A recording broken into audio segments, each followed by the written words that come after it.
मेरा नाम डॉक्टर विवेक अग्रवाल है। मैं सीनियर कंसल्टेंट न्यूरो इंटरवेंशन हूँ फोर्टिस हॉस्पिटल मोहाली से।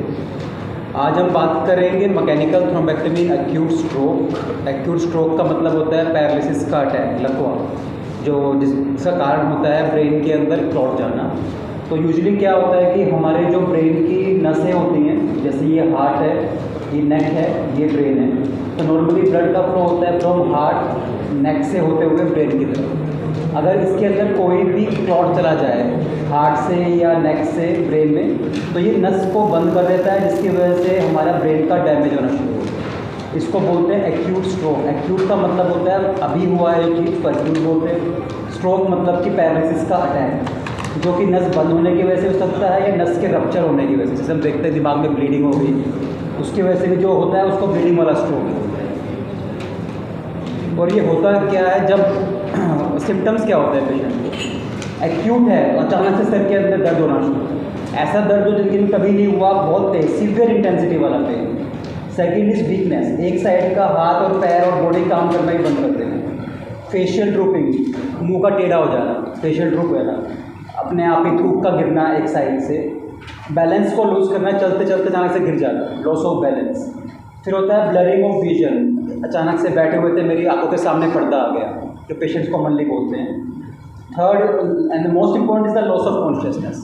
हम देखते हैं कि कई बार अचानक से एक इंसान खड़ा हुआ था, गिर गया अचानक से, बेहोश हो गए, तो that is one of the symptoms of stroke. Stroke का एक सिम्टम है वो। तो इसको society of international vascular neurology, जो यूएस बेस्ड सोसाइटी है, कॉमन पब्लिक के लिए ये एक्रोनिम दिया है, जिसको बोलते हैं बी फास्ट, मतलब जल्दी कीजिए। अगर आपको ये सिम्टम्स हैं तो जल्दी से जल्दी आप नज़दीकी हॉस्पिटल में पहुंचिए जहां पर इसका ट्रीटमेंट अवेलेबल है।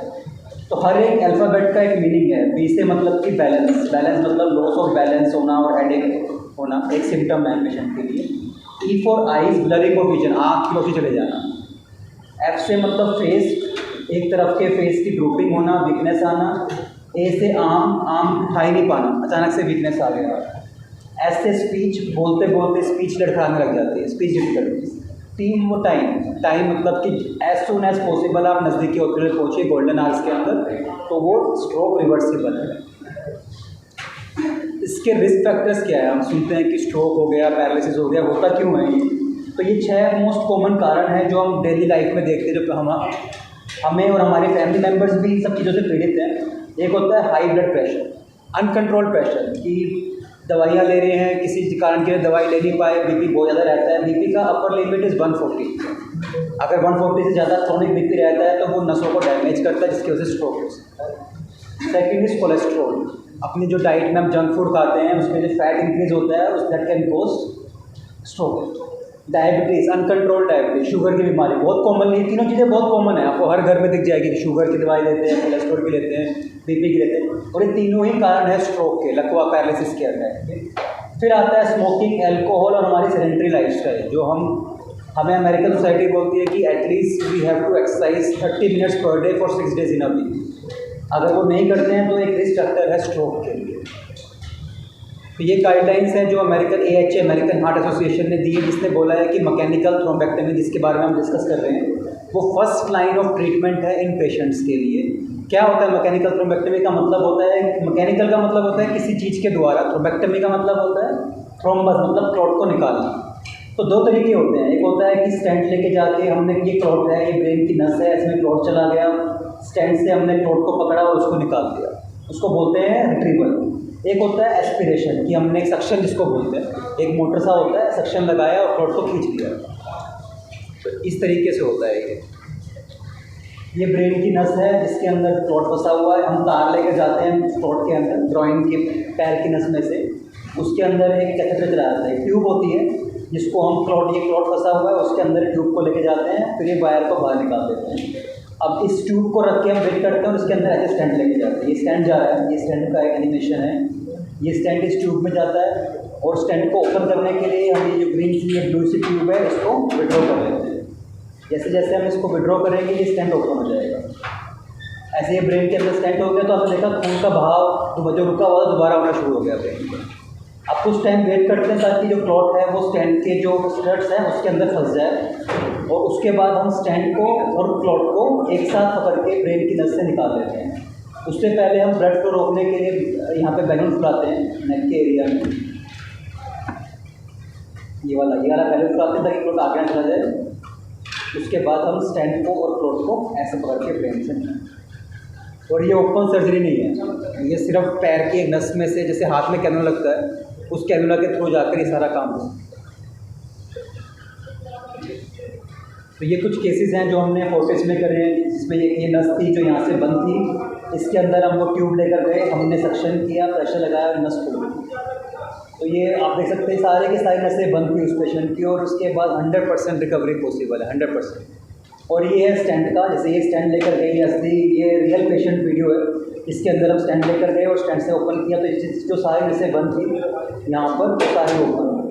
तो इस तरह से हम ब्रेन की बंद नसों को खोल सकते हैं, और जिससे पेशेंट को काफ़ी बेनिफिट मिलता है। और जब स्टैंड बाहर आता है वो ऐसे दिखता है, ये क्लोट होता है उसके अंदर, वही स्टैंड होता है, ये रियल इमेज है। एस्पिरेशन ऐसे होता है, सक्शन के लिए हमें ट्यूब ले जाते हैं, एस्पिरेशन करते हैं और ऐसे करके हम थ्रोट को निकाल सकते हैं। और इस तरह से स्टैंड काम करता है, स्टैंड को ओपन कर लेते हैं और उसके साथ हम थ्रोट को बाहर निकाल सकते हैं। तो ये कुछ क्लॉट्स हैं जो हमने पेशेंट्स की ब्रेन से निकाले हैं और पेशेंट्स को ट्रीट किया है। तो इस पूरे प्रोसेस को बोलते हैं मैकेनिकल थ्रोम्बेक्टमी, जो कि एज सून एज पॉसिबल करना चाहिए, बिकॉज हर 1 मिनट में हमारे ब्रेन के 1 लाख सेल्स डैमेज हो जाते हैं, और एक बार जो सेल्स डैमेज हो गए वो रिकवरेबल नहीं। तो ये गोल्डन पीरियड वाला है, जितना जल्दी पेशेंट पहुंच सके हॉस्पिटल में उससे जल्दी पहुंचे, अप टू 24 आवर्स इसका इलाज किया जा सकता है उसके बाद।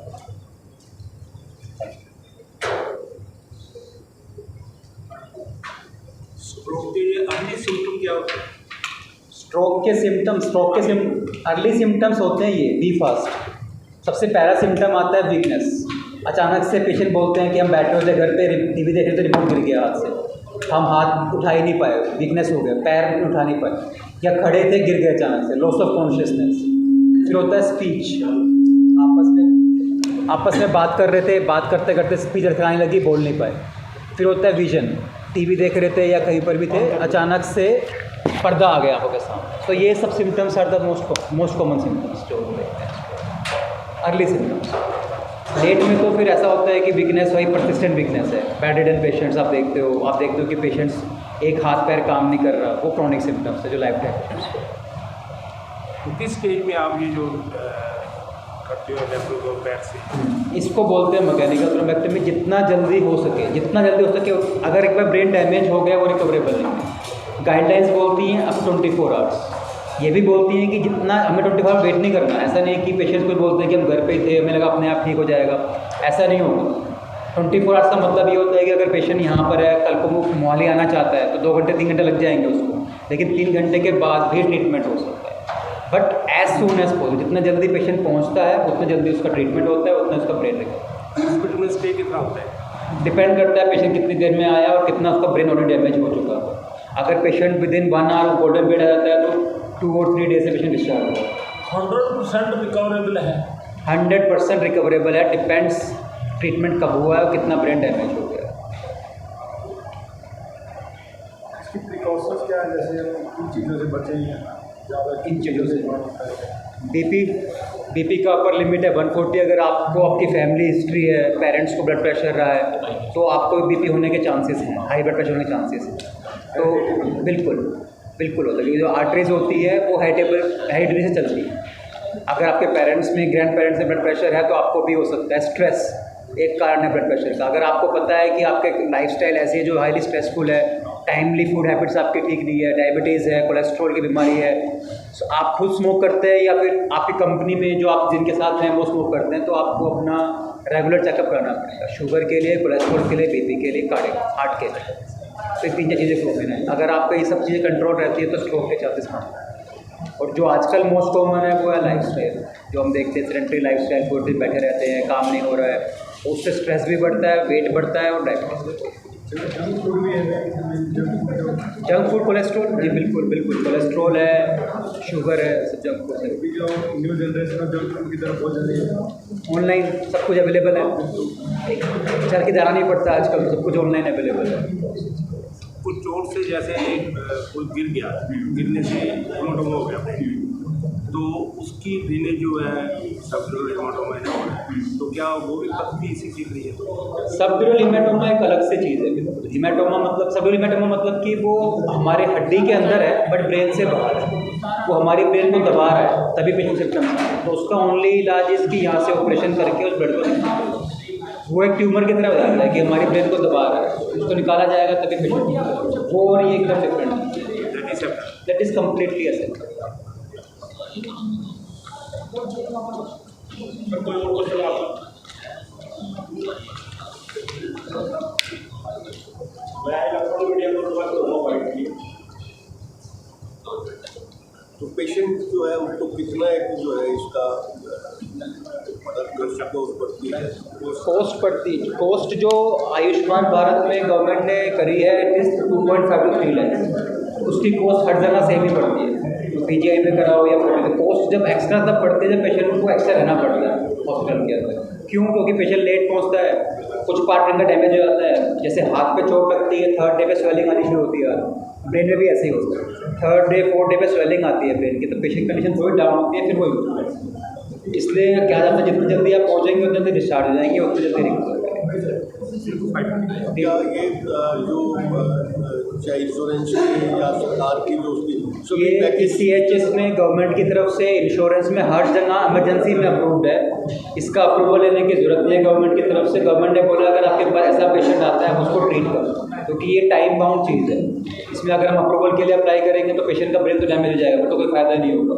तो गवर्नमेंट की तरफ से ये इमरजेंसी ट्रीटमेंट है, इसमें अप्रूवल की ज़रूरत नहीं है, प्री अप्रूवल है। अगर पेशेंट को ज़रूरत है तो करना, it is free. ECHS, CGHS insurance companies की तरफ से भी अप्रूव। इसमें वेट करने की कोई ज़रूरत नहीं, इसमें वेट करना is unethical. Thank you all of you.